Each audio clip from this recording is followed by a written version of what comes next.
That slap you hear in the background is my new one. Down on the corner.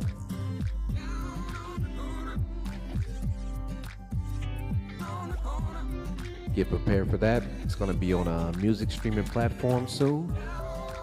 Trying to go through the right, variables to get certain things cleared and, mix the music a little bit better. But the vibration is for a summertime song, because summertime coming up and everybody's going to be down out there in the corners, streets, areas, having a good time, trying to enjoy themselves, hopefully.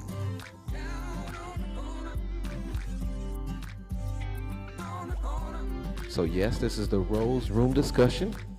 The first topic I'm going to be talking about is real life events. That is number one. Second topic I'm going to be talking about is real life events number two. And the last one is faith in the Most High. How it got me through all these real life events. So with that said, there you go.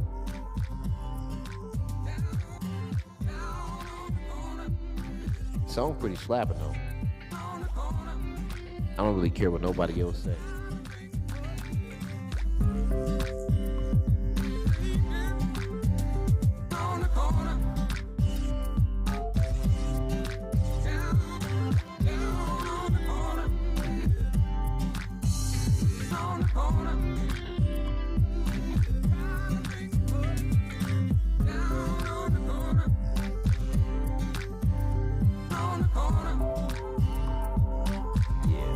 I think the song slapped to me.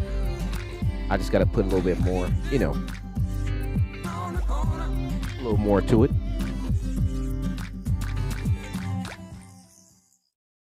Yep.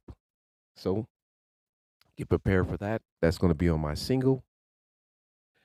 And that single is called Beautiful West Side Waters. I'm going to be showcasing my verbal MC skills, which if you ever followed me from the past, that's how I got my um, situation started. I was a artist a long time ago. Some people do, some people don't. I was never a big artist, but I was able to get on the airwaves. I was able to make it to, I think, fourth place at Capitol Records. I was able to get on multiple platforms. I've been in freestyle battles. I ripped a lot of MCs that were supposedly people thought were good. Didn't really have a technique when it came to a freestyle and busting from off the head. Um, it's video of me, so I have nothing to lie about. I invested in my own company when I was around age 20. At 21, I got it finalized. It was a trademark. It was called Mafi Records. My little brother, he drew up the actual bullet holding the two firearms. Um, we had a bunch of MCs with us. It didn't really work out like we thought it would because, some people wanted to be more street than normal. Um, as we fast forward now, we see it was nothing more but a bunch of just mirages, and everything that glitters ain't really gold. You know what I mean? So with that, I'm going to get into the first story time. So with this story time, um, I'm going to tell you how labeling and how people can try to ruin your ambitions. And with that said, um, I always let you know from the beginning of my humble beginnings, I come from the inner city of San Francisco, California, aka Skulltown, aka the Sucker Free City. I'm born and raised. I'm from the Visitation Valley area. The two housing projects that were next to me, that were infamous and well known throughout the whole United States, is Sunnydale, which is known as the Swamp, which is known as multiple names. Um, and then the other one was known as the Towers, Geneva Towers, which is known as the Tower Side. Um, and in the middle is where I'm from originally. I'm also from. I grew up in the Sunnydale too. Also, my grandmother lived there. My father was a very infamous, known underball stair. Um, my brothers were, you know, they're well, neighborhood um, celebrities up over there when they were younger. In that age, we had a lot of friends. A lot of them are record owners.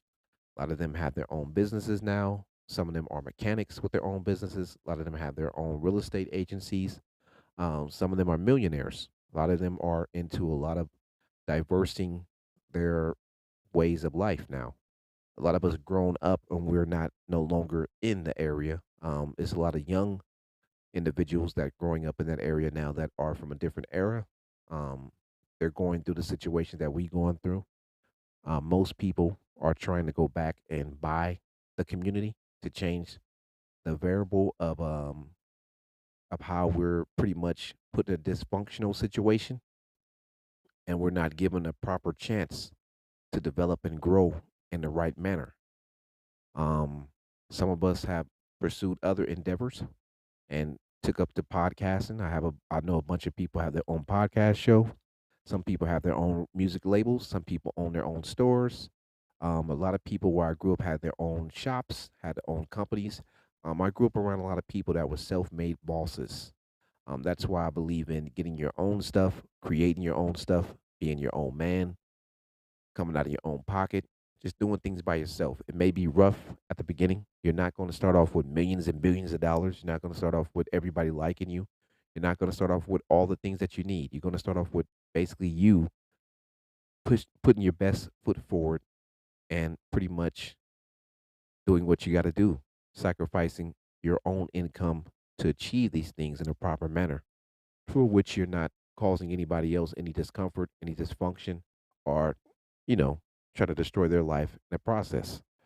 That's why I always preach that, I didn't sell any type of drugs. Everybody from my neighborhood knew I'm not a drug dealer. I'm not a pimp. I'm not anything. I was a what you would call a individual that was street savvy and grew up and acknowledged my surroundings and respected where I came from and knew that this was a hard knocks life.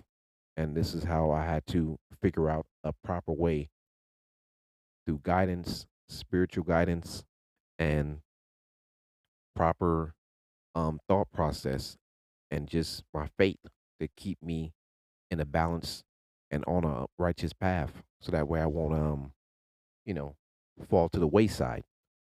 Don't want to be a waste man. You know what I mean? You want to make your life into something that's prolific, or you want to make something to that's much more um you know where you're doing something to becoming a pillar of your community, to where people can look at you and say, hey, that guy came from where I came from. Look at how far he made it. Look at all the things he accomplished. That's why pretty much on my Facebook or Instagram, you will see a lot of my artwork, digital artwork. You'll see a lot of my firefighting history. You'll see my conservation history. You'll see me working with kids from the past. You'll see me at fires. You'll see me doing my DJ show. You'll see me doing my gaming. You'll see me with my little cousin. You'll see me with a lot of things that I want to show. Right now, I'm trying to show more of my welding, because I want people to see positive stuff. Because I know that right now there's a lot of stuff on the internet that's really crazy. There's stuff on there that it doesn't make any sense to even be on there. You got people shooting each other, fighting each other. Every time you look on the algorithm, it's something just really off the Richter scale of events that's happening, and it gives a false narrative, as if that's what we do all the time, as our people just find ways to end each other's lives, or sacrifice each other, or betray each other, or manipulate each other. So that's why I stated on my podcast show, I don't get into celebrity gossip. I don't care about what celebrities are doing. I do sometimes use bits and pieces of stories, because I want people to understand that there's a narrative to that, and there's a consequence if you are involved with something like that.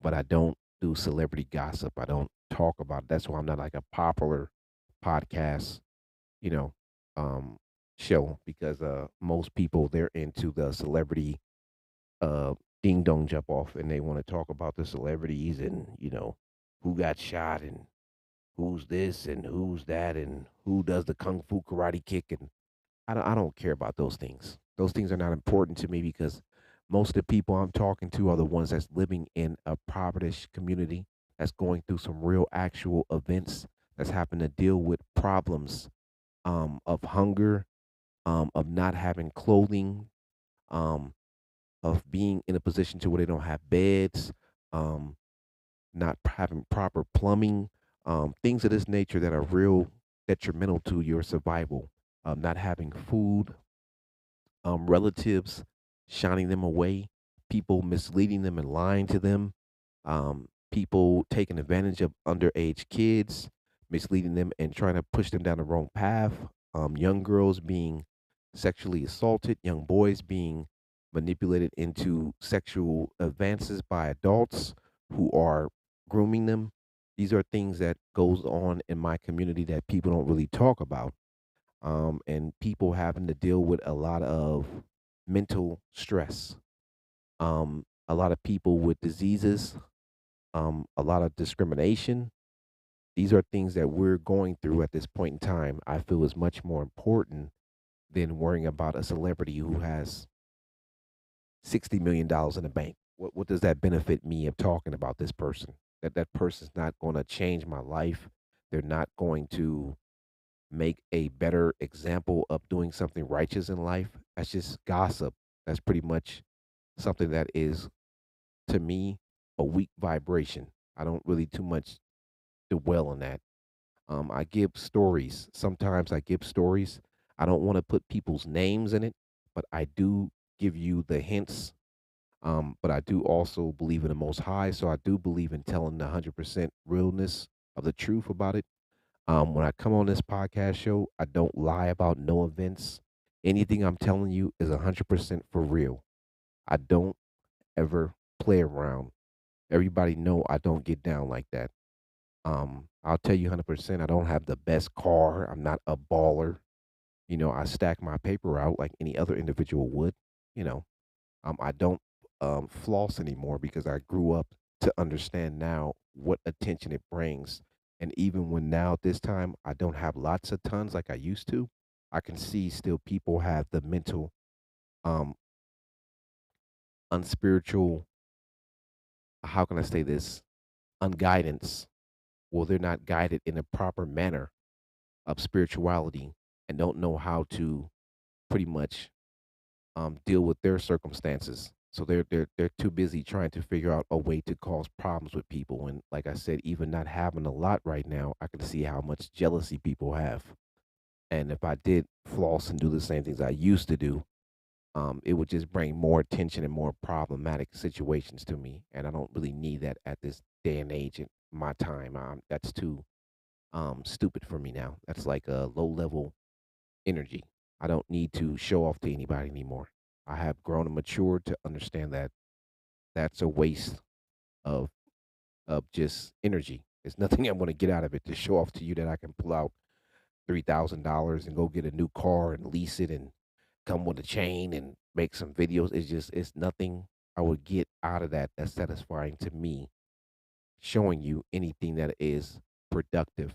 And that's why I put on my page showing you me welding, because I want to show you that I'm doing something, achieving something, creating something, doing something for in betterment of making myself better, and showing that I'm doing something also to uplift and create a better platform, or to create opportunities in the later future for others who I can help using this same type of technique or these skill sets. With that said, let me get into the first story time. So, like I was saying, people will try to stop you from your endeavors. They want to stop you from your path. So, I got my first company, Mafia Records, when I was young, around 21. Didn't really pop into 22. I got a little buzz. I got involved with people that were not of the right caliber of mindset. Their minds were too busy up trying to be in the street. They were not set on being in the proper path. On top of that, my loyalty to people is too much. Um, I didn't understand that me having the income, being a cash cow, how many people would be very jealous of that. At that time, being young and you're 21 to 22 years old, you're sitting on 40 to $50,000 in your bank account.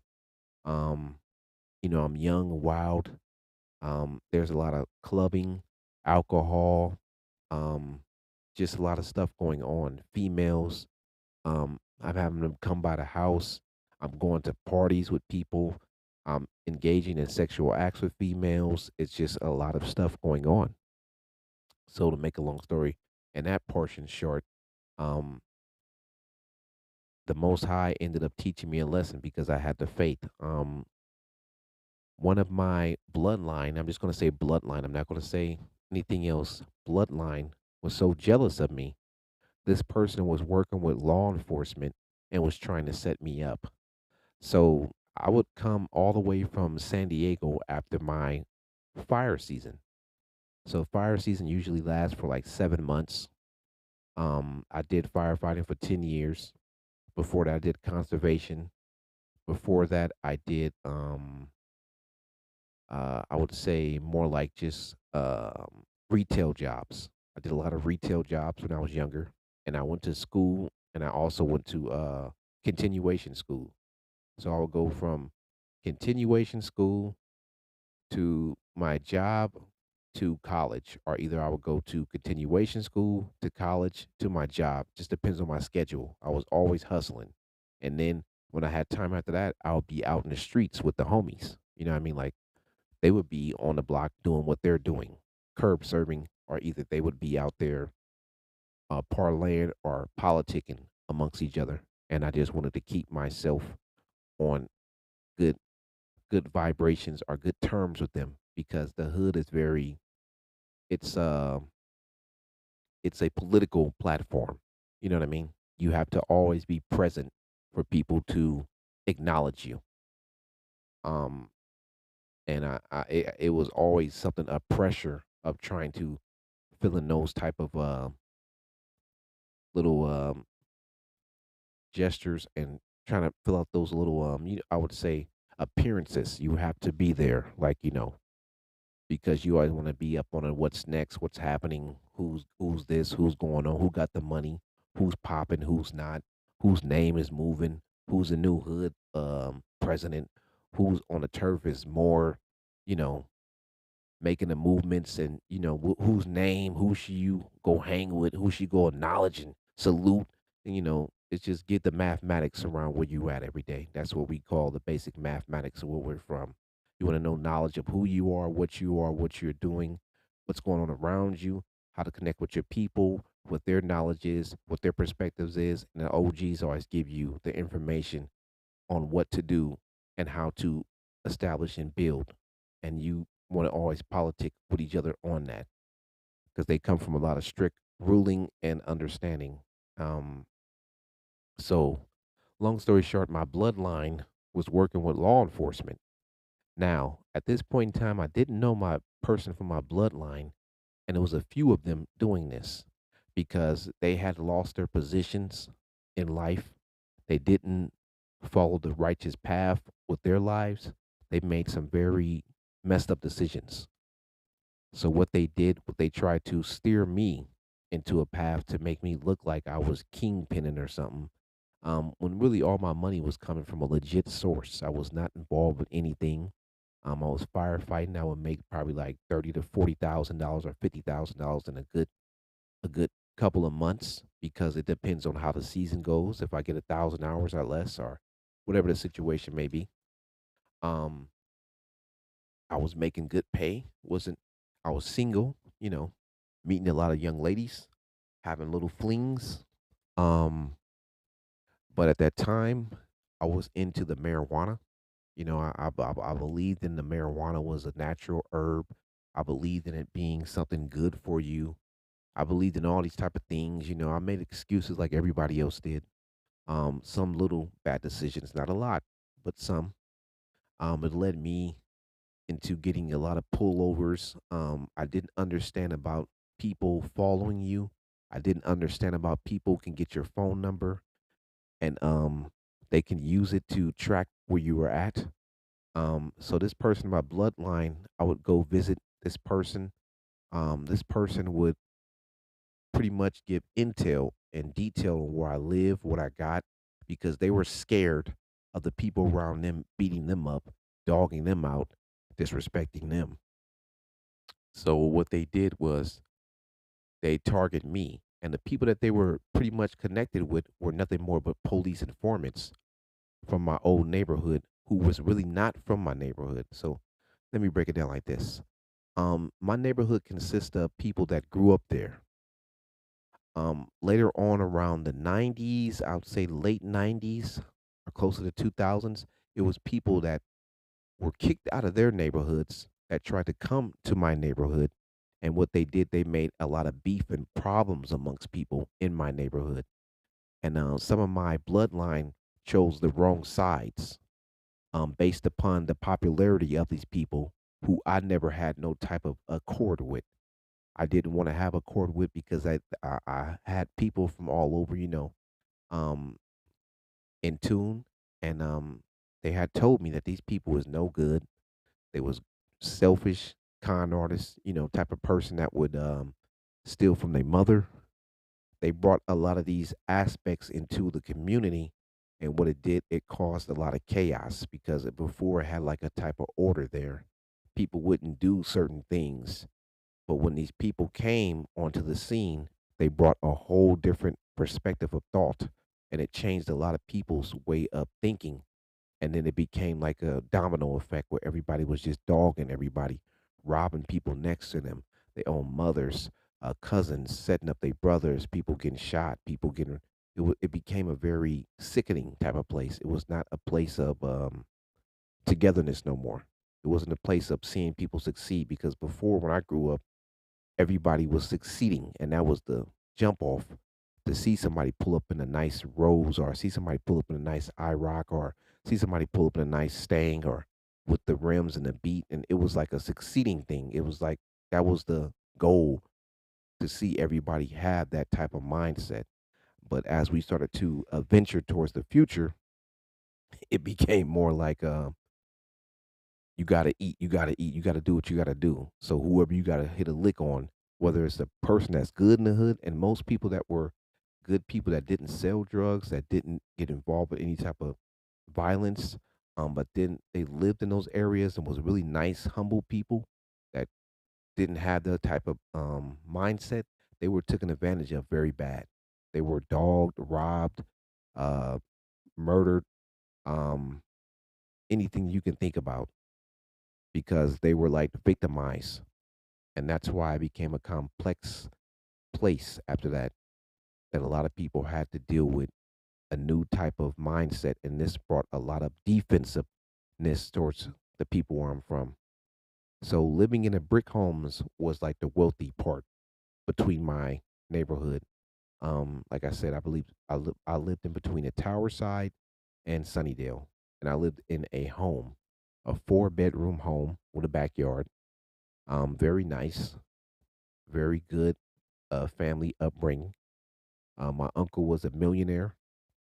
He owned like four houses, or no, he owned four houses where we lived at.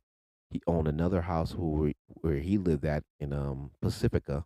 Then he owned another house down south. So my family, they always been in a good standards of what they were. We were never involved with it. Like I said, some of my bloodline was just pretty much hard headed. They wanted to be in that type of environment, but they could never really handle it because, like I said, if you're not born of that environment 100% and your family is not really lacking, you don't really know how to thrive in that environment. And what happens is you become either a target or you become a buffoon or you become an enemy to the people. So, um, and a buffoon would be like a poop butt. You're pretty much a type of person that drops out of school. You do stuff that doesn't make any sense. You start taking on um, personality changes for no apparent reason. You're going around doing stuff to people that makes no logical sense. So that would be a buffoon. An enemy to your people is when you're going around just causing chaos. You know, your family's good. There's no reason for you to be out there with a gun running around robbing people. Your family comes from good standards. What are you coming down here messing with people that don't have nothing and you're robbing them, causing chaos amongst other people around you and making some type of claim that it's for a purpose of what? See what I mean? Like you become a neighborhood a nuisance. You're not really doing nothing for the neighborhood. You're bringing the problems to your neighborhood, and then you become a thief within a hood, like a robbing within a hood. So, which is robbing a hood. So you know what I mean? You're robbing it just like how the society has done to our culture and our people. So my bloodline got jealous of me. Tried to build a case on me. Um, it didn't really work out. I got word because the system is very funny. It's made to put us in a predicament against each other.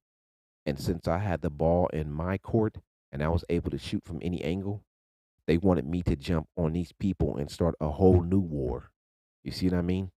So me being who I am and having my faith in the Most High and praying, I decided not to do anything and to remove myself away from these people because I seen what they were. One of my bloodline still wanted to be in that type of lifestyle, and another one of them, and another one. So I had a few people in my bloodline wanted to be in that lifestyle. They ended up going down for stuff that they did. Some of them end up working with law enforcement.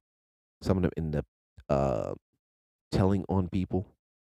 The rest of them end up telling on their own siblings and family members. They became agents working for this system. A few of them are still doing it now. I don't have any type of connection with them because I see what they're really up to and what they're really doing.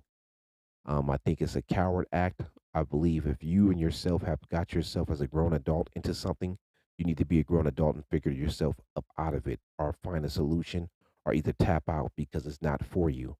But to bring other people down with you and blame them for stuff that you're doing as a grown adult when nobody's not putting a gun to your head and trying to um, play the victim role for the rest of your life, you're a punk.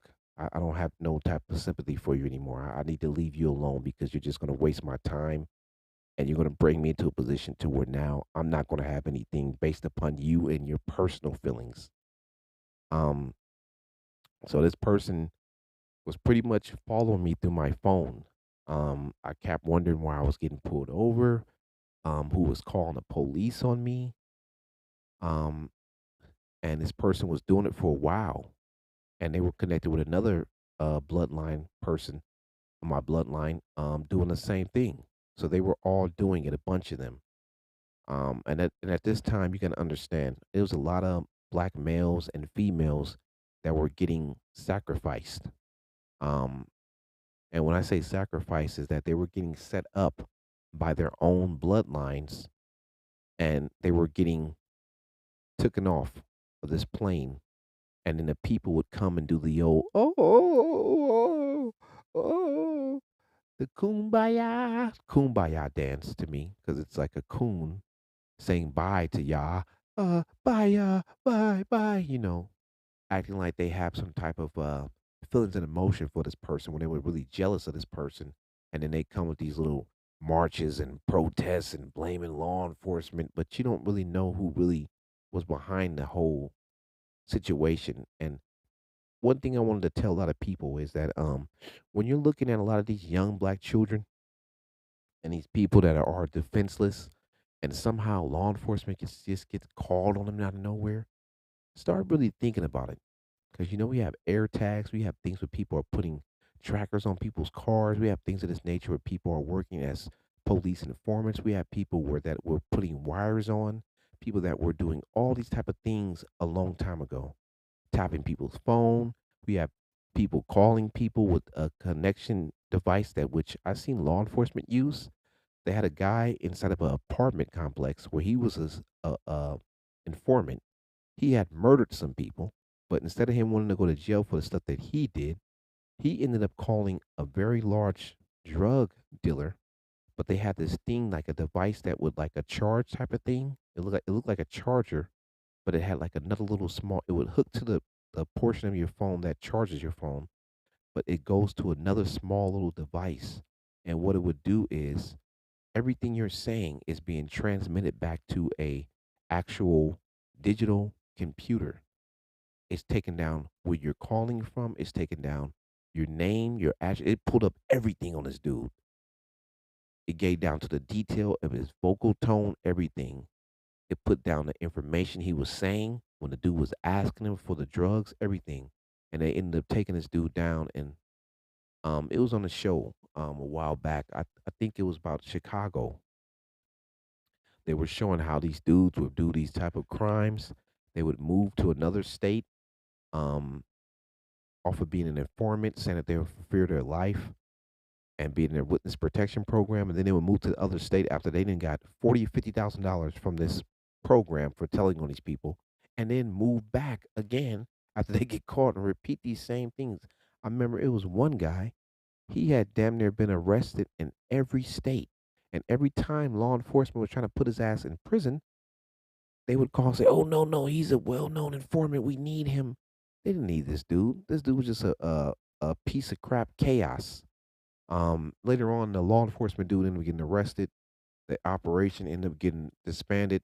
They found that they was involved with criminal acts. The dude was really doing nothing but selling drugs for some people that was in set up some type of group that was doing it, and they were all linked to some type of um group that was some type of large gang.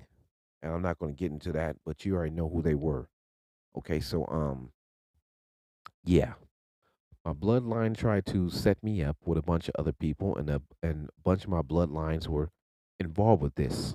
Um, it took me some time because one of the people I worked with during my time as fire, he also during his off time worked as a police officer. So it really caught them off guard, and he gave me a heads up. You see what I mean?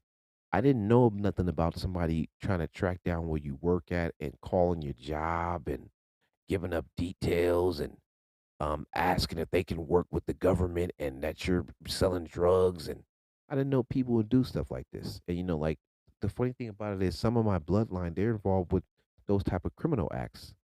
Like I said, one of my bloodline was taking my social security number. This person was using it for like more than like 8 years. Them and a bunch of other people, they had sold it off to some other people. This person had PG&E in my name. They had a cable bill in my name. They had a Pac Bell bill in my name. That Pacific Bell was back in the days. They had a company too, also where they did phone service. Um, they had a bunch of stuff in my name, and they were just doing this for a while. And I had to confront that person. That person was working with law enforcement for a very long time.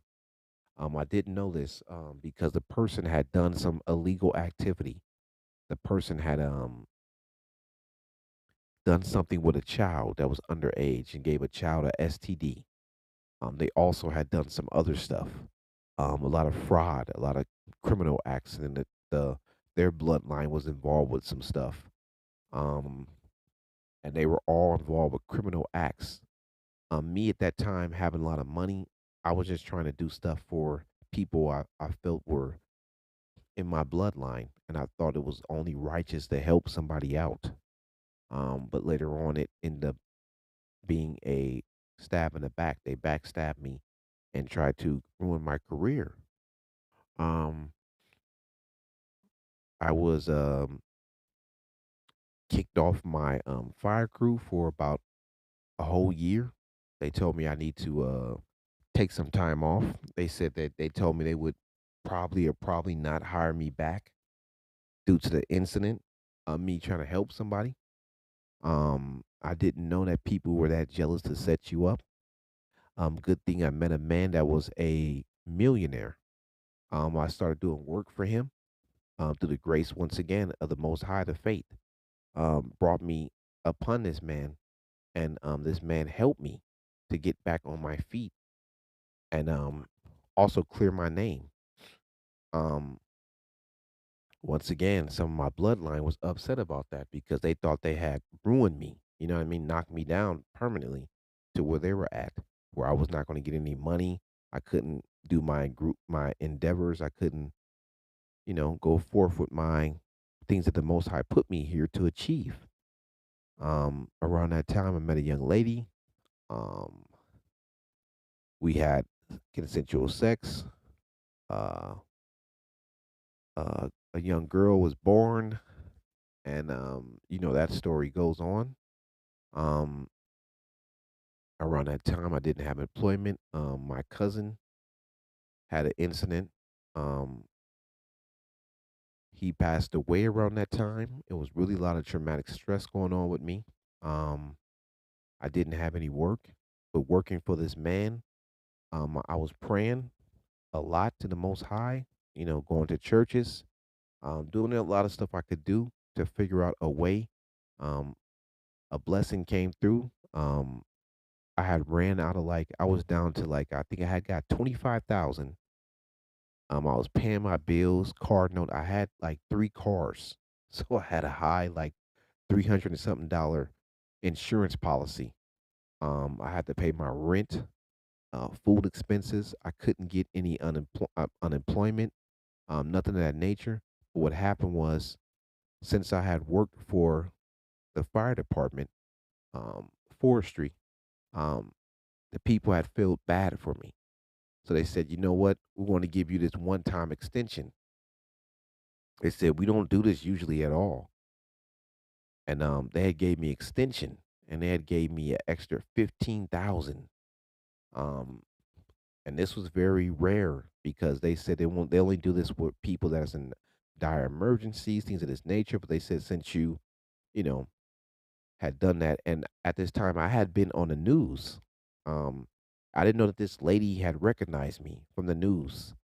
I had been on the news because a fireman had passed, and Arnold Schwarzenegger was the person giving the condolences to the family. He was doing it was a thing, and I was featured on the news. Like, I was there in my attire, everything else, and this had happened prior to that. This had happened a year prior, and the person had seen me and recognized me and was like, keep your head up, keep your faith in the Most High, do something righteous with your life. Don't get caught up in this stuff. And once again, I was given another chance. Right then and there, I knew to get away from certain people, but the Most High had to wean me away from these people. That's when I found out these people were doing all kind of stuff.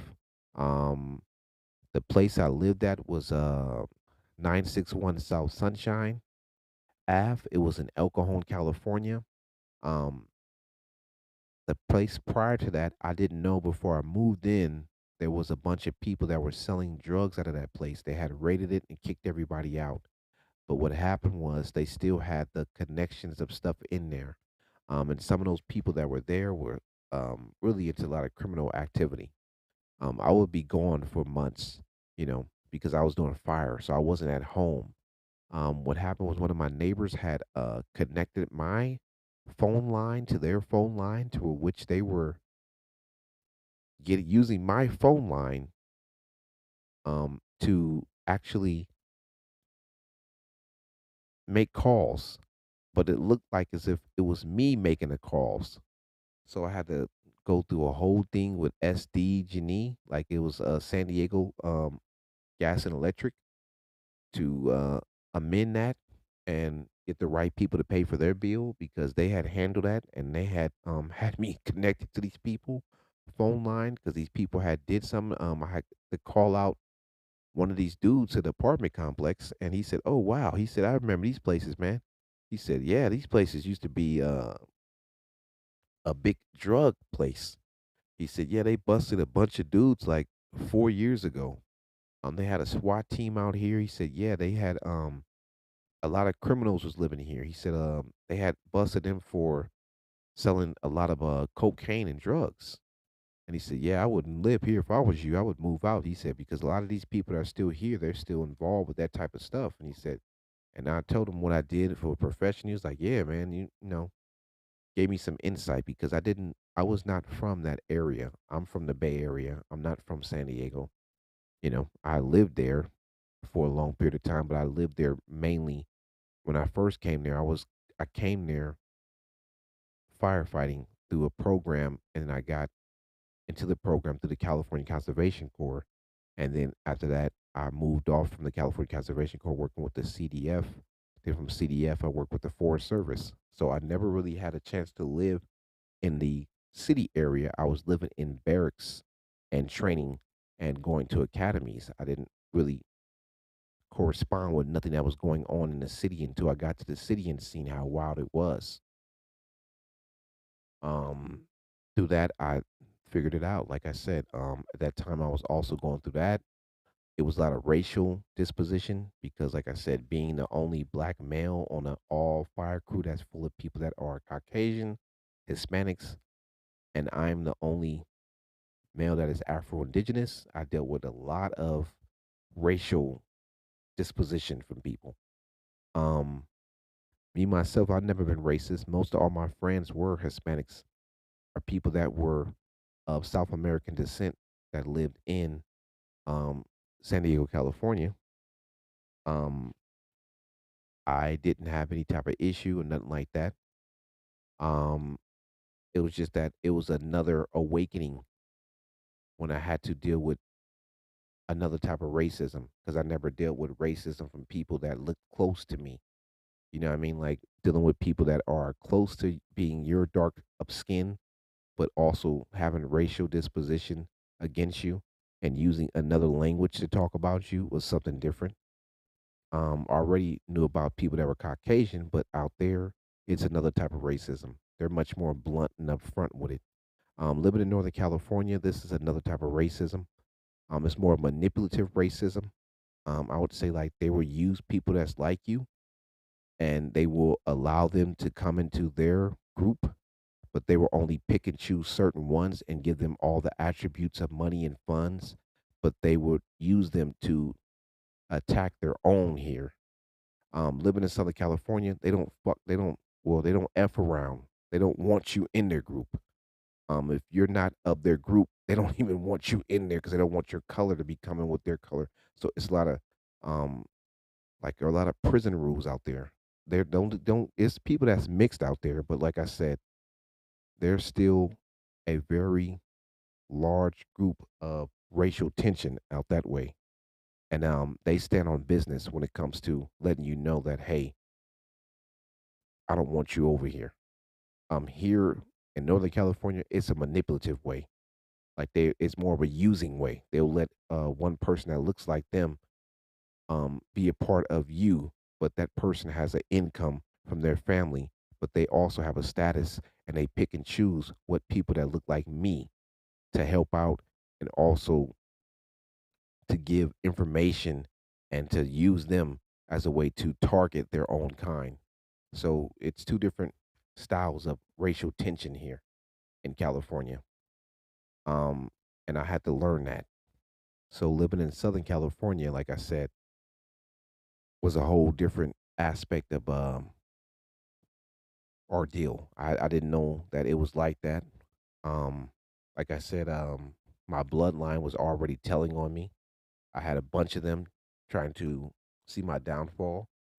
I met this guy who was a millionaire, had a business, through another connection of somebody else who offered me a job. Um, I put that on my prayer, my faith, asking for something. I had got a blessing with 15,000. I had also made some money from that. I was also later on reinstated back into my job working with the fire department of forestry. Um, and I accomplished a lot of things. With that said, during that time, you know, I was really going through a lot with a lot of people in my bloodline. They were trying to see my downfall. They were trying to see my downfall even more than people that were outside of my bloodline. I was already dealing with people that were not kin to me, that had racial disposition, but dealing with people in your own bloodline who have hatred disposition and has hatred for everything you're doing because they hate themselves and can't look in the mirror at themselves and don't know how to deal with their own situations is really something else deep. You know what I mean? So with that said, like I told you, I had one person that was using my identity. They used my social security. I had to confront that person. I had another person that tried to take advantage of me, in my bloodline and put a younger group of people from my bloodline and make me take care of them and didn't want to compensate me from that. Um, and then try to blame me for something about those one of them not achieving something, like as if I was the person's parent, which I had no type of clearance to do so. Later on, I found out the person had done it without any consent from another person's um, parent to do so. So that was another problem. Dealing with my cousin passing away, that was another issue. It was a lot of dark secrets behind that because it's still not really known what the real true situation was and what really happened and why it transpired and what took place and how this person got taken away from us. There's not a lot of really true 100% of a narrative why that happened. And there's a lot of dark spots and places that people don't want to speak on because a lot of stuff came out. Um, I had another person in my bloodline that was doing the same thing, working with law enforcement, trying to figure out where I worked at. This person is still doing it to this day, but they're pretty much drugged out almost. They're really much useless. They just were being dragged along because, like I stated, these people use a different tactic of racial disposition against us. Here, like I said, Northern California, they'll use your own kind as a dog, a guard dog, to attack you. In the southern, where I'm from, where I used to live at, they come at you straightforward and show you that you don't really belong in this area. So with that, you're bouncing in between these type of two dispositions. When you're dealing, like I said, with people that look like you, it's more of a hurtful thing because you're looking like, why would you do something like that? And they try to justify it in a way to where they make it seem like you need to be something or do something, or um, they try to act like they're God. They want to act like they have the right to dictate what you can and cannot have and what can you can do, and they can. And these people are not God at all. They're not anything. They can die at any time. They can be taken away. They don't really have that type of power. But to them, they figure that since they can manipulate and get into your personal private affairs or your business or violate your private rights, which is a violation in the state of California. You're not supposed to be spying on people in their houses. You're not supposed to be putting hidden cameras on people in their houses. You're not supposed to be spying on them in their vehicles. You're not supposed to be putting air tags or any type of device to follow them. You're not supposed to be doing none of these things. But as you can see, nobody really follows these rules. You're not supposed to be violating people's constitutional rights. None of these things. But once again, these are things are all done because we live in a very treacherous type of place. Like I said, you have two different types of racism that exist here, and they do it in different ways. And it's done to where you have to pretty much um, become harden up skin, or you either have to let go and let the Most High dictate it and have His way, and let Him be your revenge. I apologize. Um, that's what I did because I know that fighting against some of these people, you're not going to win. They're into a very demonic mindset. When you're dealing with people that are willing to sacrifice kids, like I said in California, this is the biggest state of human trafficking for young adults, especially a lot of them being young females of Afro Indigenous ancestry. Um, a lot of them being taken from their places, kidnapped, beaten, raped, uh, put on the streets to sell their bodies.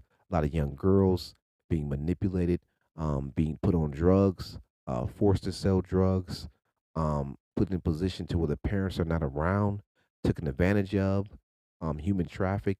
It's a lot going on here, and if you look at these people with all this money here and all this nosiness that they have, and they can be in your business and know your medical information and know where you're going and all, they see all these things going on around them. They don't really have a care or a soul to even want to help out anyone. It's a lot of greediness here in the state. Lots of greediness. Greedy, greedy, greedy people. They're self-centered. Um,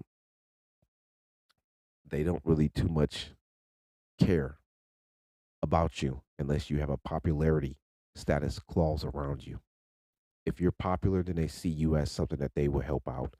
If you're not popular or you're not willing to bow down to them, like I said, they want to play God. Like a lot of these people think that they're some type of God. They think that they can dictate and determine what you can and cannot have, or what you should achieve, or what you cannot do. That's why I said, um, when you start to develop and start to see things in a much more clearer state of mind, and you start to articulate yourself in a better mannerism, or you start to understand through either your faith or educational purposes, to where you now have a real good mindset, to where you can see things and dissect it in a manner to where a person cannot come at you in a very shady or a manipulative way. People will then respect you because they know that they can't pull the wool over your eyes. If you have a faith within you that is spiritually balanced, and you keep your prayers up, and you also are on a good path, your energy will reflect these people um bad energy, because your energy is going to shine so much, it's going to reflect their evil energy. You're going to see how they're manipulative, jealousy, hatefulness, because it's going to come out through their mouth, their conversations, and how they treat you and how they interact, and their deceitful ways of what they're doing around you. Um, yes, I had to deal with that. Um, I had to also deal with some of my bloodline had tried to assassinate me because they were trying to get a insurance policy. They did so to some of my family members in my bloodline. Um, some people were taken out because they were not aware of what other people's wicked mindsets were, and these people were manipulated. And some of my bloodline had brought them these type of things to destroy them mentally, spiritually, and physically, so they can easily maneuver a attack on them and get rid of them for money purposes. Like I said, I had a person in my bloodline that was trying to put an insurance policy on me without my consent. They end up getting busted about that. They had to relinquish that because they thought that they were going to be able to go through law enforcement and all these other agencies and manipulate and lie and try to act like they needed to put an insurance policy on me because my life was in danger. My life was never in danger. It was in danger from them, danger from their jealousy and their hatred, and their deceitfulness and their manipulative con games that they played to maneuver themselves in a position to make it look like as if they were doing a righteous thing on my behalf, when they really had no true um purpose period to do so. They're just trying to get a better income, and they feel like, since our lives as black indigenous people, young people, are not worth anything of value to the society, that they can benefit off of it by manipulating the society and acting as if that this would be a better thing, because everything out here is crazy. These kids is wild and they just doing everything. And check this out, please. Generations before me did things wild. The people before me were the crack cocaine generation. The people before that was the heroin generation. These people are still around.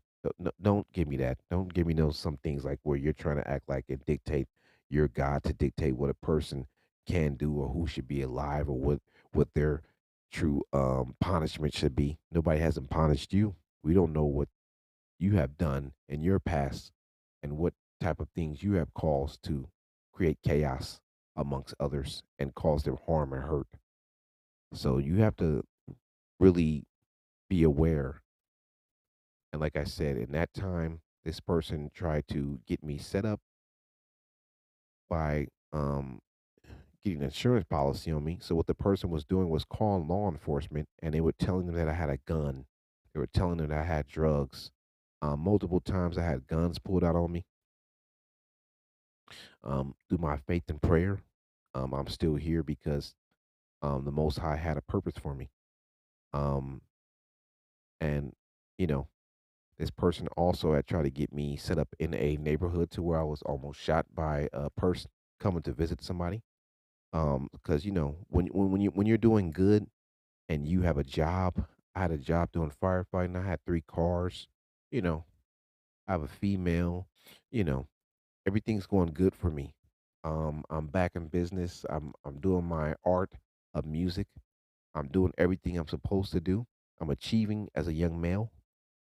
People will get very jealous of you. So I was invited to an event, not knowing that when I got to the event, a person was waiting for me with a firearm. It was set up where the person was going to try to shoot me. The person had shot me in the head, but the gun caliber was, I think, a 22 or something like that. It wasn't a strong caliber, so it bounced off. I ended up hitting the ground face first. Um, um, Good thing once again, I was protected by the blood. And this is not the first time that happened.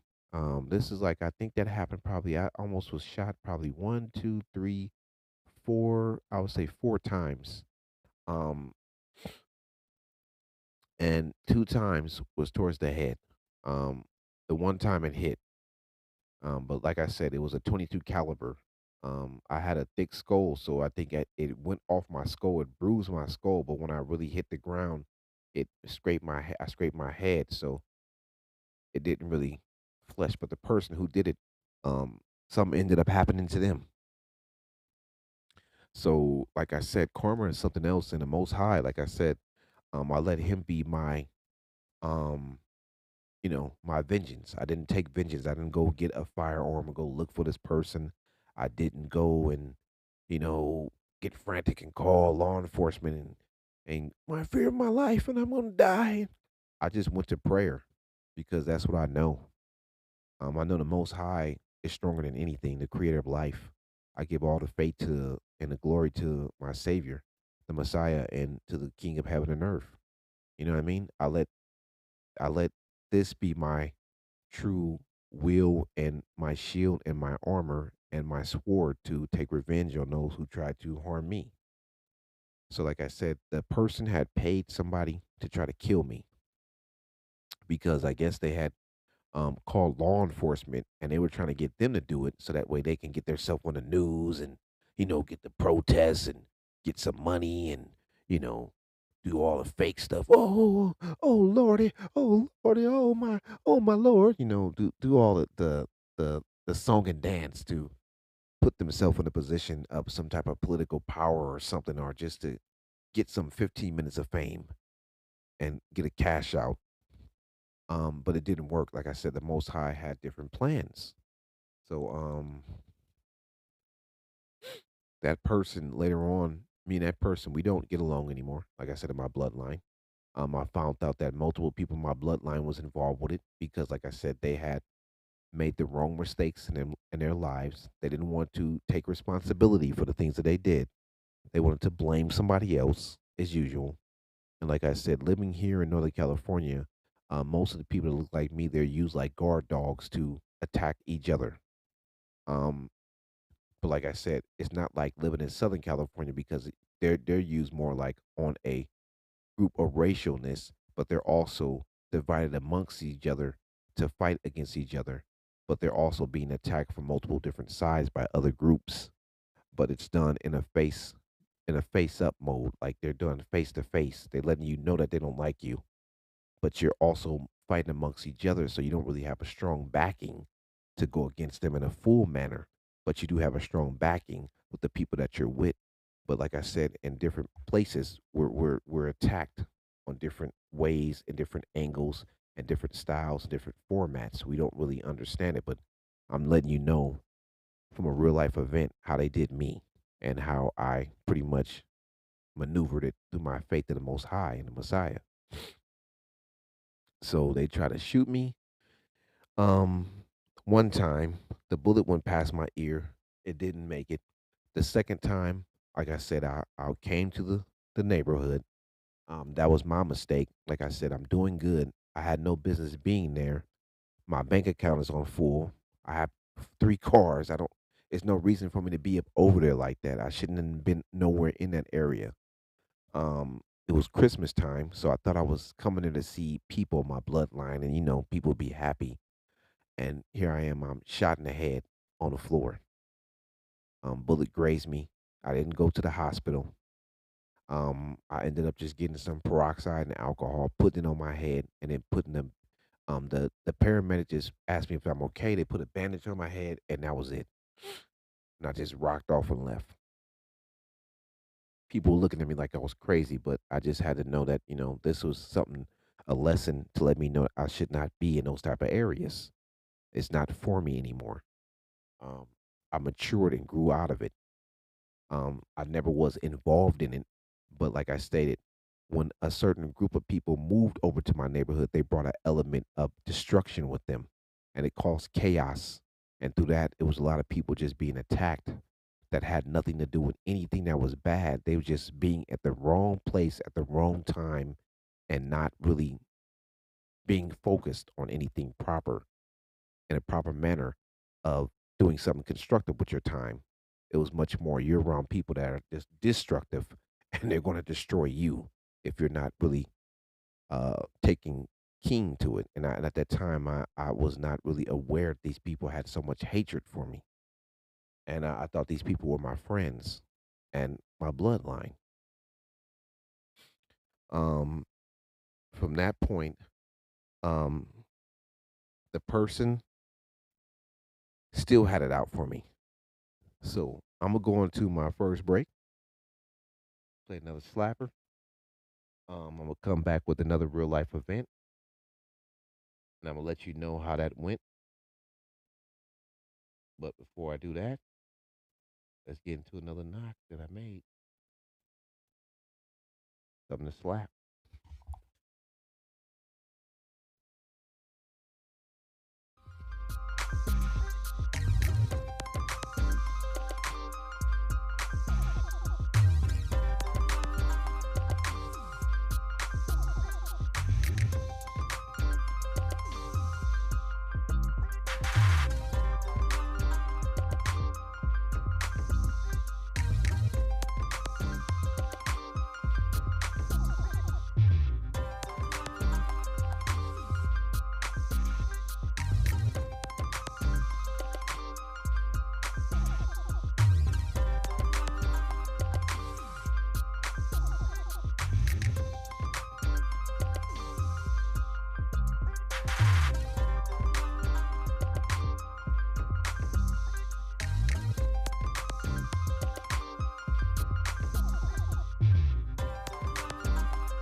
This is the Rose Room Discussion podcast show, hosted by me, MLRose, all rights reserved by Trademark Intelligent Sound.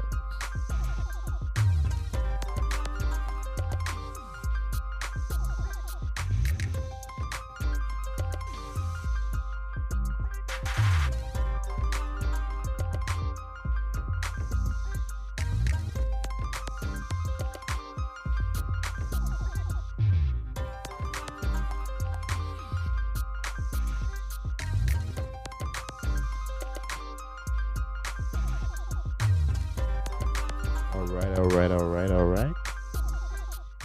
All right. So we're back. After that break, that short little musical break, that's one of my slapper slumpers. That's featured on my album. I think it's the MLR School of Music. I think that's one. I think it's featured on that album. that instrumental album. Yeah, everything I do is instrumentals. I just do a lot of instrumental albums. I have a lot of them out. Um, I do have few where I do spit verses. But I did a lot of songs with a lot of people. Some people from overseas, some people here in the United States, and then some I just do instrumentals because I don't like waiting for people to you know, approve my music or see if they want the beat or like I don't have no damn time for you, bro. I can put my own music out on my own. I made it. I can publish it. I can put it out. I got the money to put it on any digital platform. I can get distribution to any company I want now because everything is digital. I don't really need to wait for anybody. And plus, this is the reason why the Most High gave His talent to me, so I can share with everybody else. So what the hell is the point of having about 1,000 beats with dust collecting and nobody uses them? You know, what is the point? So yeah, um,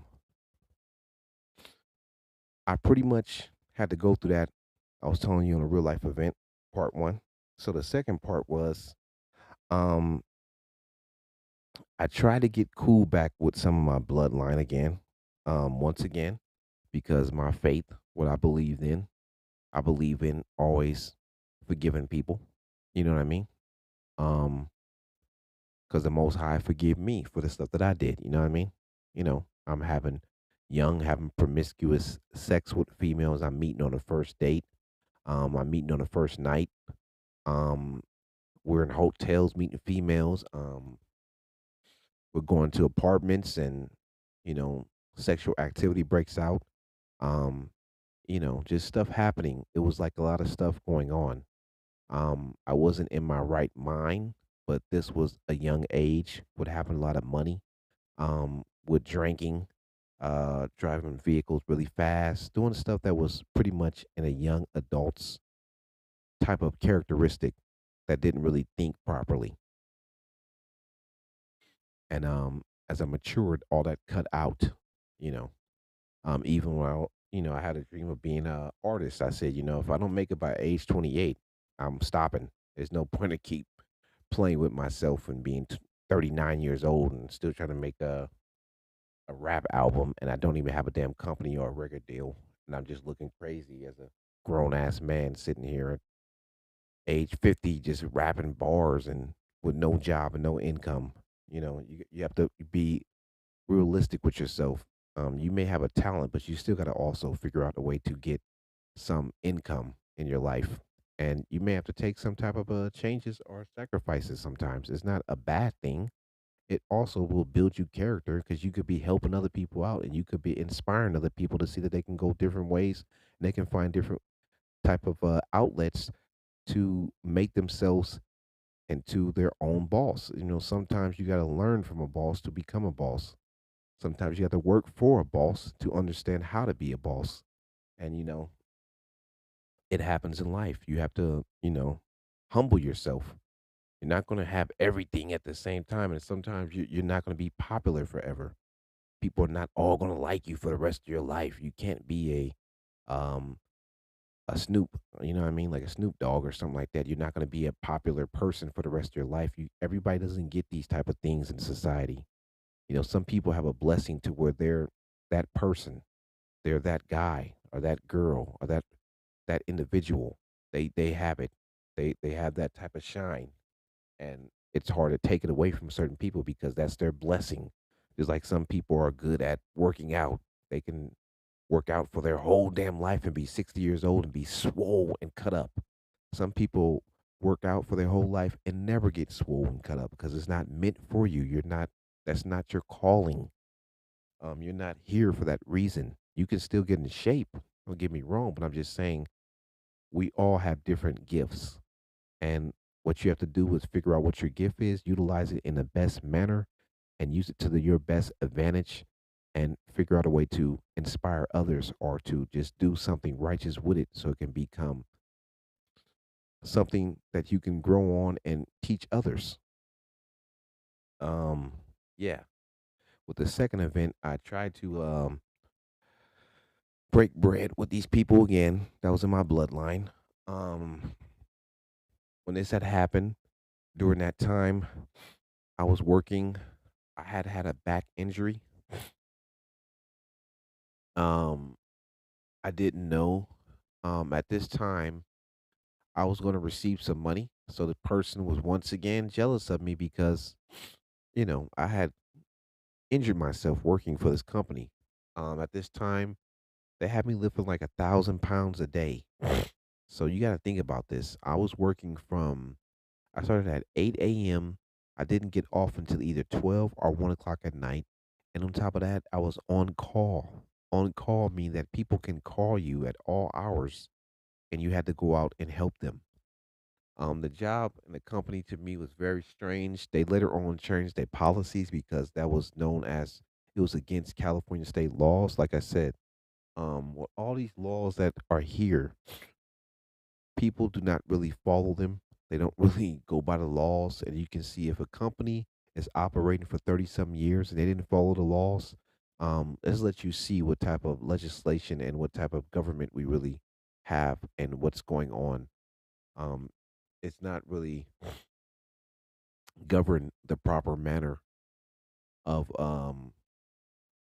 structure. It's pretty much just like a wild gunslinging type of demographic, and you better hope that you luckily get around people who follow the right structure and do everything in the right manner. Because if you get around certain people, they are not following anything. And that company I was working for, I worked for them for a year. My back had went out because, like I said, I've never had this problem during my firefighting days, my conservation days. I'm working in retail, um, doing work for city and county. None of this type of stuff. I lift a lot of stuff, you know. But when you're lifting 1,000 pounds per day, and people may say, "Oh man, you full of crap. You ain't lift no damn 1,000 pounds. How would you know it was 1,000?"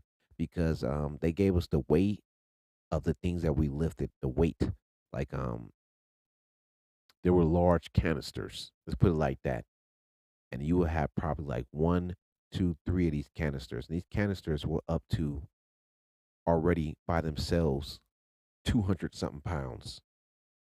Okay. Then they had larger canisters that weighed 300 something pounds. Then they had frames that you would carry that weigh like a good 80 to 90 pounds. Then they had ones that weighed 200 pounds. Then they had other canisters that weighed around altogether 80 pounds. So if you're calculating this all in all, then you're picking up materials, dropping them off. Then you're picking up ones that were used, dropping them off. Then you're back and forth. This is all you're doing: lifting, moving, carrying, lifting, moving, carrying all day. And you had to do at least around 14 to 15 stops. That was the minimum goal for that company. You had to do 14 to 15 stops. So if you're lifting over this period of time, and sometimes you would have to pull out a whole, I guess I would say, a whole bunch of stuff, and it would take you about probably an hour. And then within this hour, you're setting up stuff by yourself. So imagine lifting heavy material, heavy equipment by yourself and setting it up in a fast pace of time and trying to get this person to sign and talking to them and going over and doing this and then picking up stuff they already had prior to that and removing it. And yeah, my back went out. Long story short, I got a lump sum. Once again, people feel like I owed them something. I don't know why. Um, and one of these people in my bloodline had put something in my food. So me not knowing this, I'm not knowing that this person would do something this treacherous. Had put something in my food. Um, I had went to the doctor. They seen all the stuff that was going on with me. Um, they later told me all this other stuff. Um, the person was going around telling people about what I had going on. Because the person had did it themselves. Like they were the ones who had did it to me. They put it in my food. So that way then what they did, they went to tell people about it. So when I try to when I'm having other problems, I had to go back to the hospital. I went to the hospital. This was Kaiser Permanente. I can say their name because it's the truth. Um, this was in Vallejo, California. I went to the hospital probably over like 40 times because the person had tried to destroy my body with this stuff they put in my food. I had to get everything done on top of this, or I had a back injury. So this person was trying to once again, after I had let bygones be bygones, I had forgive them. They were trying to pretty much find another way to, sacrifice me or to get rid of me because they were upset. The person was prior to this talking about me a lot, disrespecting me. I had let all that go. Um, I've never tried to poison anybody. I never tried to get anybody sick. It's people that talked about me a lot. I never even paid any attention to them. This person felt that when I confronted them, that they were going to get me back. So what they did, they put something in my food. Then they told other people about it. They tried to make me like a laughing joke. They tried to act like as if I didn't know what they did, which I didn't had no clue that they did it. But I said when I did find out, I went to try to get the most expertise medical help. This person had made it to where none of these people at that hospital were trying to help me because they're from that city. Within that city, they have lots of factions, groups that are against each other. It's a lot of turf wars, social wars, racial wars within that city. A lot of problematic situations. Um, a lot of stuff that people are divided on. They refuse to give me the medical help. Um, I was misdiagnosed by them. I had to actually look up and see what was going on with me, and I had to go to another doctor, and I had to keep trying to get help. And um, it was really crazy. All this because of a back injury. You know what I mean? And a little amount of money that I got. And I got a car, and once again, um, this person was back at it again. My bloodline. They were calling the police. This is when I was injured. They towed my car for no apparent reason. Come to find out, the person from my bloodline had made up this story that I was involved with something with somebody's kid or something in its nature, or it just didn't make any type of logical sense. It had nothing to do with me. But dealing with that city, um, it's a lot of stuff going on, a lot of unsolved murders, kids being shot, a lot of human trafficking, a lot of treachery stuff going on. Um, and that's what they were doing because that's the way they pull people in. Like I remember I told you here in this area of Northern California, they use these type of people like pit bulls to attack each other. So they're good at doing that. You know what I mean? And then what happening is the people that's at the top level that are not of your nationality, they're not going to be seen what they're doing because they're using these people on a low level that look like you to attack you to get you caught up in the whirlwind of this destruction that's in the society so that way you can be seen and deemed as some type of street individual that's involved with criminal aspect of lifestyle. I didn't know it was that serious, but like I said at that time, with me publishing my own music, having my own company, um, you know, just being self-made, it irritates people. And on top of that, I didn't have any type of like record to where I was banned from doing anything. You know what I mean? Like I can move any place, I can get any place I want to. My credit is good. I'm not involved in the system. I'm not, a number in there. I'm not involved with hurting and harming anybody in my community. So I feel like this person was trying to do some type of thing to get me in that type of mindset or to get me involved with that or to put my name in that so that way I can have some type of bad, you know, charges or bad type of luggage carried along with me, so I will they would perceive me as a person that's engaged with something that I'm not. Like I said, some people in my bloodline, they decided to go that route. Some of them were taken away from society because they decided to do bad things and they're not no longer in society. Um, and they thought that that lifestyle was something that was really good. And they were also set up due to their lack of wanting to listen to me. I had another person in my bloodline. I tried to warn them multiple times about these other people from my bloodline that they should not be around these people because these people did this to me. They put something in my food, tried to murder me. They tried to get me shot. Um, had called law enforcement on me to try to get me set up so they can I would say George Floyd me because at that time that was not really a thing. George Floyd, you know, um, like I said, a lot of these people are being sacrificed. A lot of these kids, a lot of these other people are being sacrificed by people that look just like them. And these people are doing it for other purposes that we don't know. Um, it's also to be a part of groups that are demonically involved with a lot of these type of evil things. And me myself, I've never understood the real true purpose of that. But like I said, um, sacrifices go back to the days of the book of Enoch. You can go back to the book of Jubilee. You can go back to the Bible itself. There's multiple people who have done so. The story of Cain and Abel, one of the biggest stories that we all know.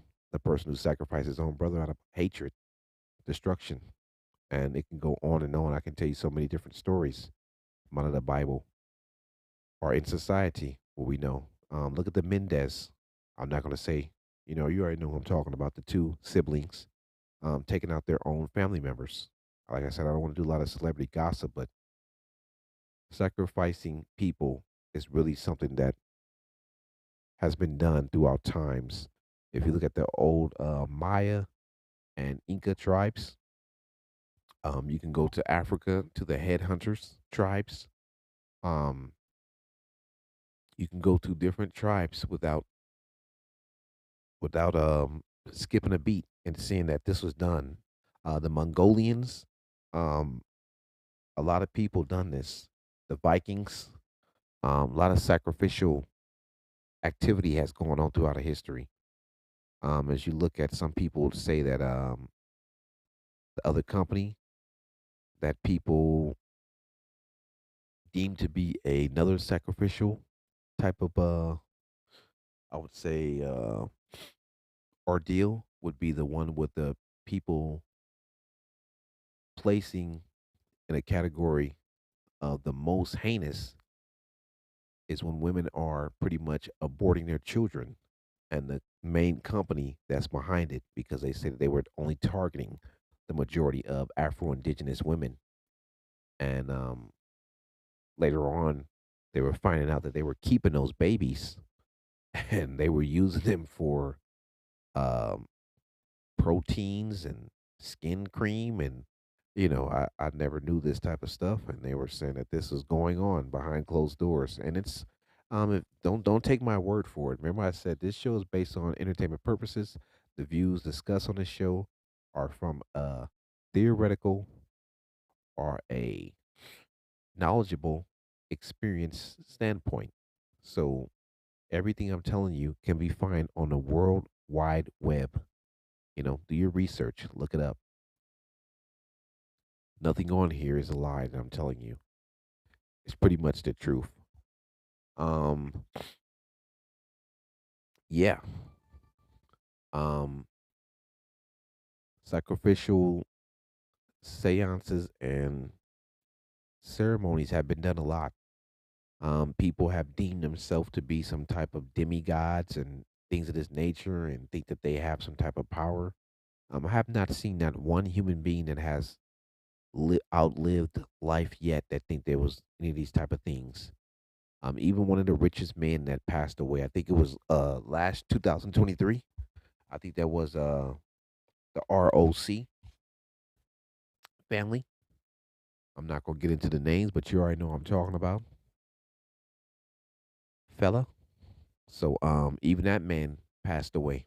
So what I'm trying to state to you is that all the money and all of the adrenochrome, um, all of the baby skin and things of this nature is not going to save you from going to the next life. Sacrificing people is not going to save you neither. You're still going to pass away. These people think they're going to prolong themselves by sacrificing others and doing stuff of this nature. It's a joke. Like I said, there's no tribe, there's no nothing. All these groups that did these type of things, some of them even disappeared out of history. There's cases of groups. You can go back to Peruvia. They were doing the same thing in certain places. Certain villages and groups that they had out there disappeared overnight. They don't know what happened to them. No trace of them being found nowhere. Um, like I said, the Most High works in mysterious ways, ways that we don't understand. Doing certain things to me is not really of righteousness. Just because you have a weapon does not mean you have the right to dictate another person's, um, you know, life cycle. You're not deemed to do that. It's non-lethal ways that they have to conduct yourself of dealing with people. But like I said, when you're dealing with treacherous people that don't have souls and don't have faith, they think that this is a way that they can get away with maneuvering around stuff. And this person was trying to put out a rumor that I was a child molester. That didn't work because I never molested any children. I also lived in a foster home with multiple kids. Um, Never touched not one of those kids. All those kids came out to be beautiful kids. They grown up to be adults now. Most of them have children of their own. Um, Good jobs. Never touched none of those kids. Never a day in my life. Never harmed those kids. Never physically bothered those kids. Nothing. Those kids are doing good to this day. Um, I don't know where people get this from, where they think that they have the right to dictate another person's life cycle based upon their hatred and jealousy of a person. But some people are really truly lost in the sauce. And like I said, this bloodline person in my bloodline, uh, they feel that they were going to do this to me. Um, they tried it before, it didn't work multiple times, so they tried it again. And like I said, this person put something in my food,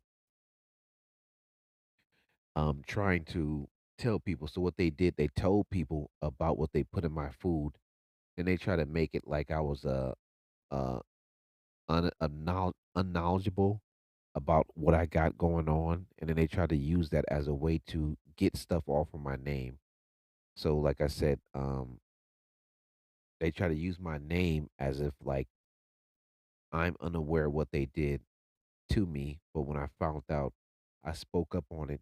But what they did is that they got together with people to try to block me from getting um the actual help that I needed.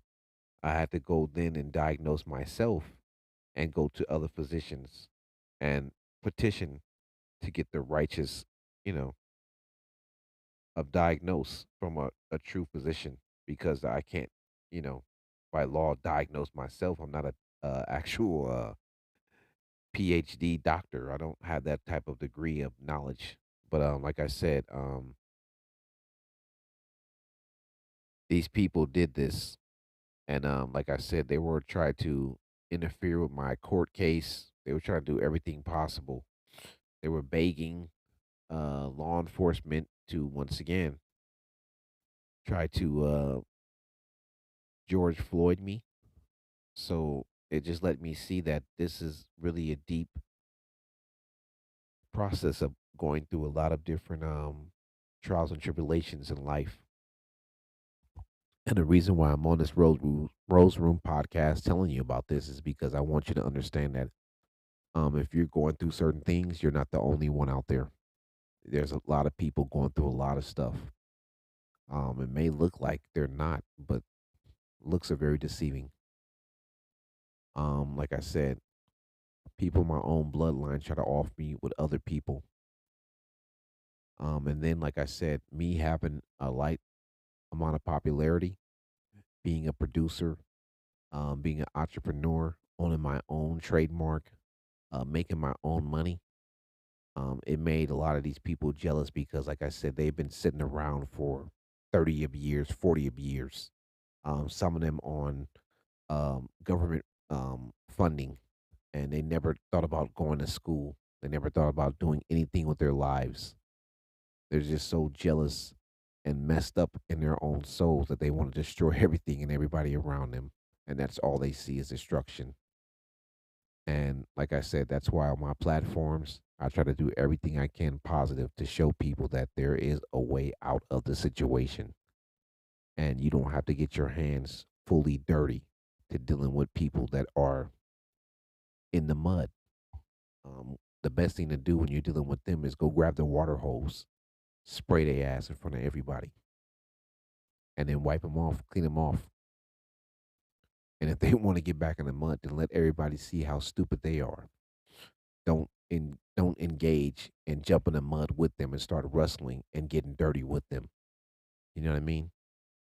You don't go after your enemies in that manner. You go after them with a higher intelligence. Don't go to their level. Like I said, if they're dirty in the mud trying to get you dirty, just get a water hose, wipe yourself off, and then you gently spray them down. Spray them down. Make them all clean. So that way now, if they decide to look like a dirty person, what I'm saying is a dirty person, not in a physical manner, but in a spiritual manner of their conduct and what they're doing, it'll be seen now.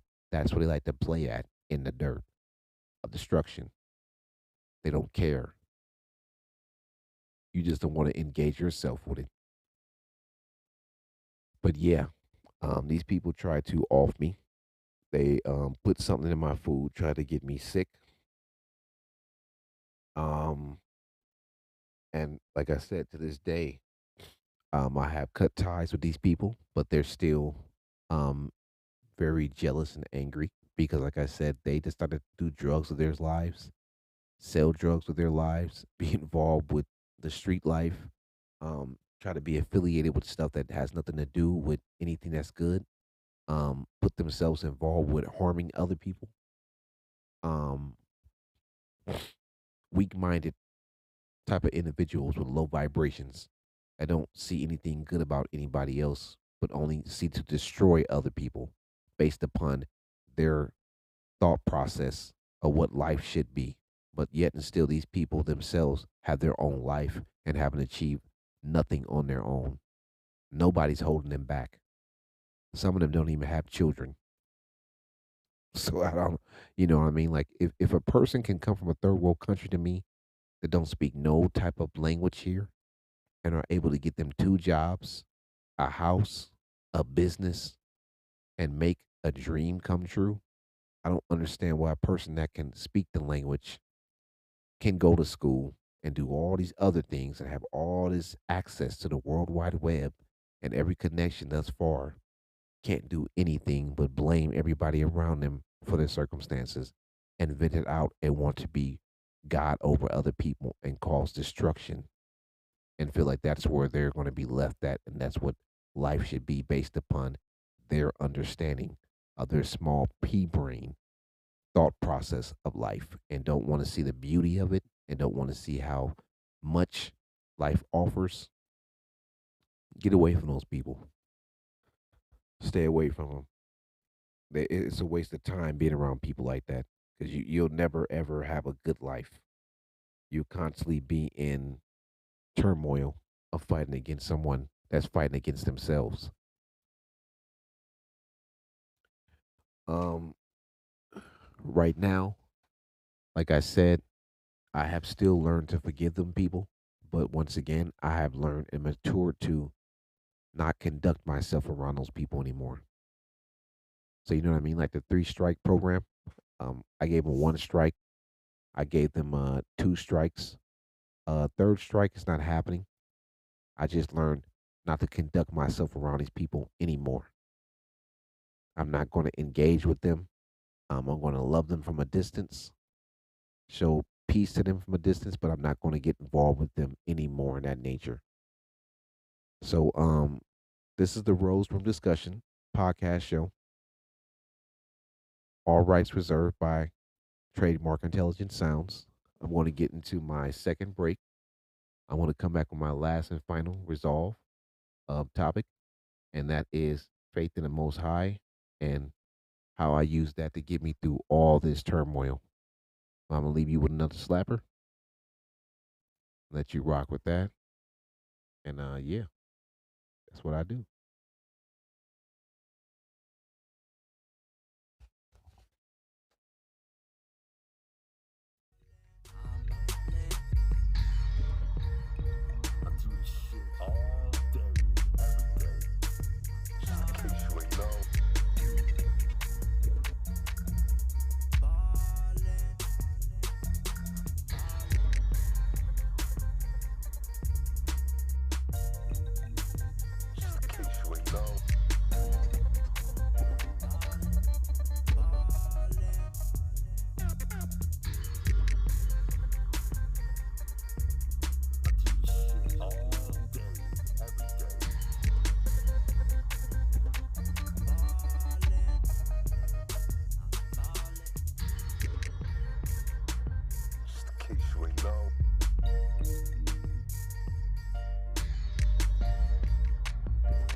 All right, all right.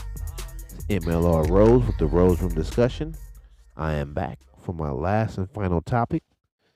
That song right there is a song that I have featured on a few projects.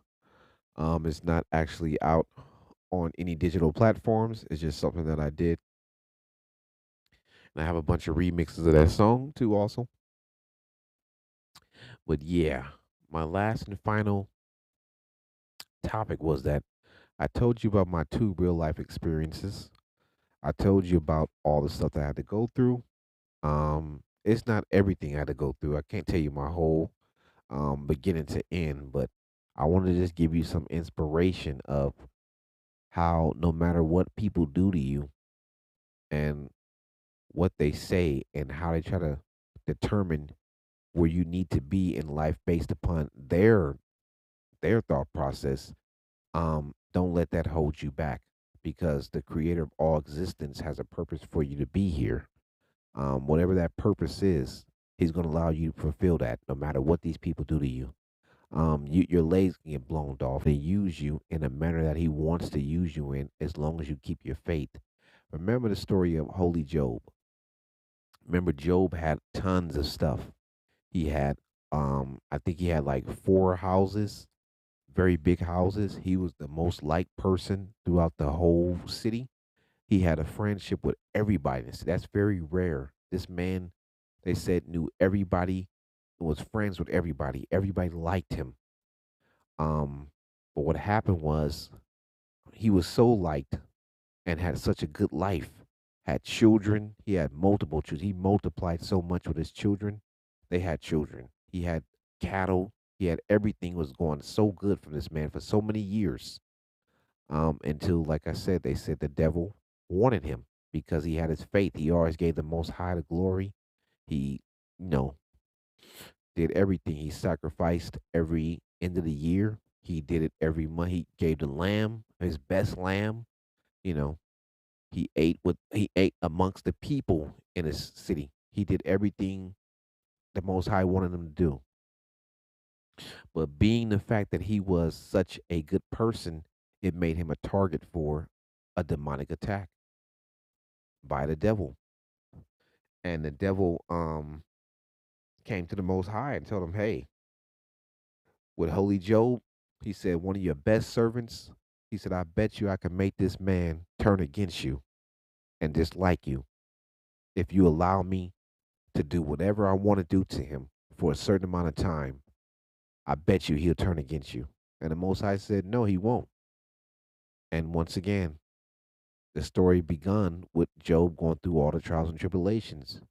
Remember, first, he lost his eldest son, his greatest son, then his grandson, then his daughter, then her daughter's kids, then his youngest son, then so forth.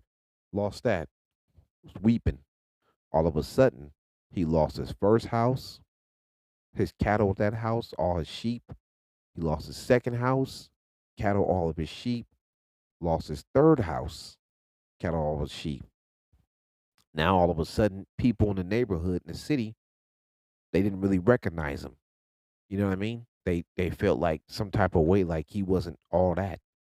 Now they kind of like didn't see him. They didn't come. Remember when he lost all this? Nobody came to Holy Job and said, "Hey man, I feel sorry.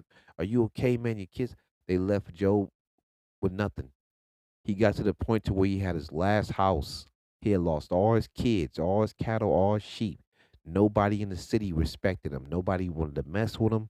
They didn't really care about him. They didn't come and see how he was doing.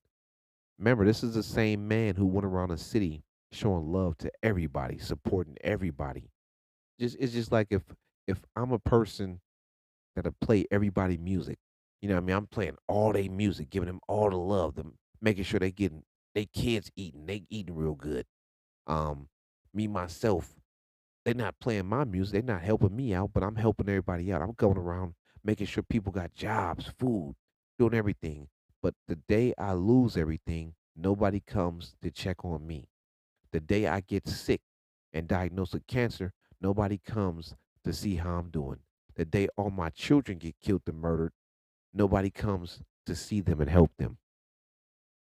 But yet and still, this is what Job would do for everybody else. Um, he got to the point to where his wife was so mad. She was like, "Why is the Most High doing this to you, Job? You ain't did nothing but show everybody love. He took away our kids, took away all our houses, took away all our wealth. Nobody don't like us no more." She said, "You might as well curse the Most High, right?" He was like, "No, I can't do that." So his wife left him at the end. So imagine this man got his first son taken, grandson taken, his daughter's kids taken with his daughter, his last son was taken, all four of his houses was taken, all of his cattle was taken, his respect throughout the whole city, nobody cared about him no more. He was broke. He started to get sick because he didn't get no food. Now remember, this is the same man that went around giving everybody else food and love. They didn't get this man nothing, no food. He getting sores. He on the streets. He eating out he just he's sick. You know what I mean? This man probably had intestinal problems. He had all kind of stuff. He getting sores on his body. He outside when the blistering sun is burning his skin. Nobody don't want him around. Like, oh, get away from me. Ugh. You know what I mean? They treating this man like he's nothing. This is the same man who helped all them get everything that they got. And then for all that time, he never once cursed the Most High, or shunned or disrespected the Most High name. He still kept his faith. And once again, after all those years, what happened? Boom. Job get a job. Job, from that, started eating healthy. He get better. From there, people started to see that Job was still humble. So their compassion felt for him. The cry came out like, wow, why did we do this to him? From there, all of a sudden, Job get recognized that some money is still laying around that they owe him. Boom, he get one of his houses back. He get more cattle. He go back to doing what he was doing. Boom, he get another house back. Boom, he get another house back. He get more cattle. He find another wife. He had more kids. And this time, he don't even get the house back. He get a whole damn place beyond like a whole street. He get almost half of the city is rocking and he own it. So that's letting you see that No matter what these people are doing to you, and no matter how many times they attack you, no matter how much they try to put you through all these problems, keep your faith with the Most High. Because if my story don't expire, and now I'm saying inspire. I said almost said expire. Inspire you on how I told you I was shot in the head, shot at multiple times, almost killed, poisoned. You know, um, I was set up by people who was trying to end me for insurance money. My own bloodline and my stuff was stolen and so much stuff, so forth. If that don't inspire you, man, I don't know what. But letting you see, man, it's a hard knocks life out here. But stay strong. Keep your faith. Don't be afraid. Um, just keep, you know, keep your guard up. Guard your heart. Don't let these events make you become a hateful person because this is what pretty much what people want you to become. These type of things that they want to dictate and society wants you to be. You know what I mean? Don't let society dictate what you are as a human being or a person or your love for who you are and for people. Because if you do so, you pretty much done lost the battle, man. Because once these individuals have your mind, they're gonna take your body and they're gonna take your soul. I done seen it with so many people. You know what I mean? Like I said, I'm from one of the cities that got the worst pandemic epidemic of drugs, San Francisco, man. There's people out there walking around that I loved. That was my best friends. Some of their family members I didn't try to help, and they so lost in the game they won't even take my help. They it's this stuff will eat you up, man. And at this day and time that we living in, which it could be the last days, but I can't tell you the day, the time, the hour because I'm not the Most High. But like I said to you, the way this is designed and these things that they're doing to people now, it's really spiritual warfare. Um, Stay on your guard, stay prayed up, keep your faith, and don't never give up. Period in life, because if you do, that's pretty much it. It's like I said, Holy Joe was something that I learned my experience from, and I seen that, and then looking at a lot of these kids from third world countries and other places that have had tons of problems in their lives and still achieved, and other people, with disabilities, it lets you see that it's gonna be a fight, man.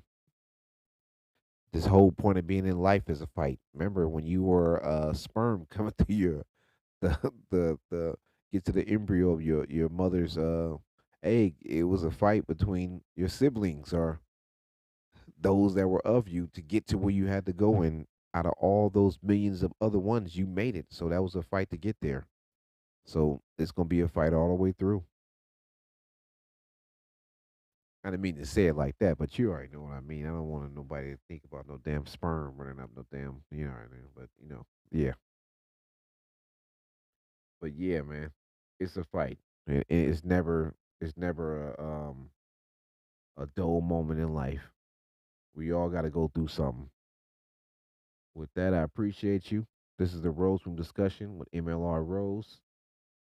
I'm your host. All rights reserved by Trademark Intelligent Sound. I'm gonna leave you with one last slap. I appreciate you if you did tune in. If you didn't, it's okay. If not, this will be up on streaming platforms, and you can catch me anytime you want to. And enjoy yourself, man. Be prepared. Summertime, they got a lot of these marches, things going on. Try to keep your peaceful mind state. Try to stay out of these harmful areas. Stay away from those that are not doing things that are of good good character that will pretty much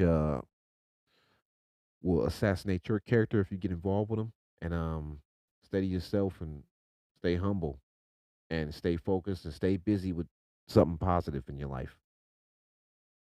That's one of the biggest things, pretty much for me. But yeah, It's the Rose Room discussion. Appreciate you tuning in. I'm gonna leave you one last slap. I'm gone.